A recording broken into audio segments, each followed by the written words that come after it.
The evidence shows us overwhelmingly that the vast majority of active fund managers underperform equivalent passive funds in the long run. So what do active fund managers really think about passive investing?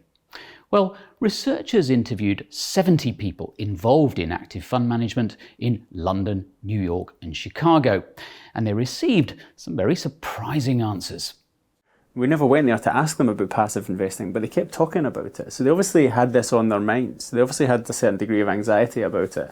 And what they kept telling us about passive investing was that it's growing and it's disrupting their market share. Passive is eating their lunch. More and more funds are going over to passive, away from their space, the active fund management community. So as a result, we decided to start looking into this in more detail. So we started to ask them more questions about passive investing and why it was such a big deal, how it was changing the way in which they operated, whether they thought they had a future in the active fund management space, and what the merits or disadvantages were of, say, a passive investing approach versus an active investing approach, and vice versa. Researchers always take notice when people want to talk about something that they haven't actually been asked about. So what exactly was it then that the fund managers said about passive investing that so surprised them? The thing that surprised us the most, that there were so many active fund managers that saw the benefits of passive investing, to the point where some of them even said to us, all of my own money is in index funds. Index funds is the main type of passive investing vehicle.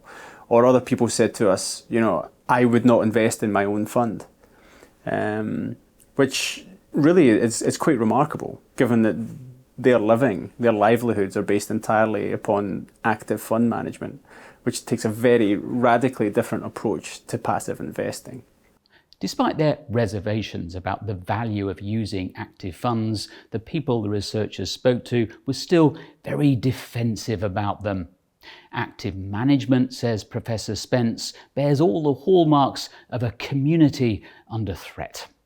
So in the paper we use the phrase epistemic opportunism, which is kind of a fancy way of saying that the people we interviewed used kind of convoluted arguments to try and justify that their way of approaching the market, of understanding the market and acting upon the market and ultimately investing in the market was the right way. When communities are under threat, they tend to do various things. They tend to sort of hunker down and defend their own identity. And we saw this in the people we interviewed who kept saying, well, I can compete with supercomputers, or I can do fundamental analysis and speak to someone on a barge in New Iberia, or I can interpret the body language of a chief executive in a way that a passive fund cannot.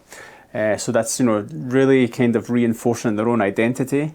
Another thing that communities will do when they're under threat is to delegitimize their opponents, basically throw stones at your competitors.